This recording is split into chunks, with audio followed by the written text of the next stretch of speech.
ए माता ए करे जो काहे ना खबर दो ए वैष्णो माता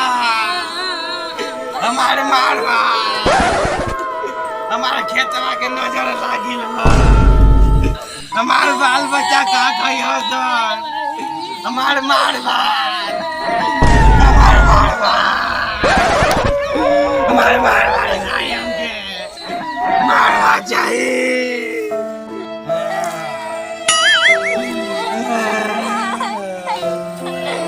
हमारे बच्चा अरे काहे रोत ला सकुल रे काहे रोत यानी कि धान सुखा गया परेशानी को धनिया सुखा गिल पानी पलगा हो नहीं बताओ है लइकन का हेतना अथुबा के हमनी के का खाई जाई धान सुखा के मतलब खाद देहल बेकार हो सब वर्षा होते नहीं खे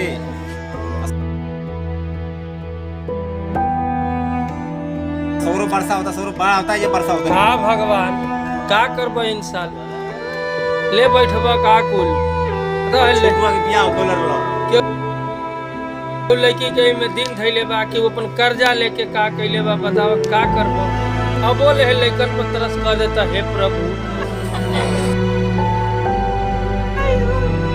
ये लइकन पर तरस कर दे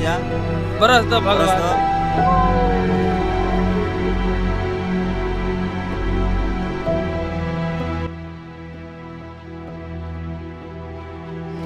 हाय गाइस हम लोग यहाँ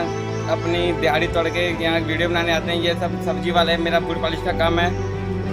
भाई। हम लोग वीडियो के लिए टाइम निकाल के यहाँ वीडियो बनाने आते हैं। प्लीज़ हमारे चैनल को सब्सक्राइब करो, फॉलो करो, लाइक करो भाई, आपसे रिक्वेस्ट है। हमारे भभुआ जिला में सूखा पड़ गया है, बारिश नहीं हो रहा है, तो इस पे वीडियो देखिए और उसके लिए रिक्वेस्ट कीजिए कि बारिश भगवान हो से जाए, प्रार्थना कीजिए कि बारिश बारिश होए सूखा ना पड़े। सबसे यही हम लोग का प्रार्थना है। और धान अच्छे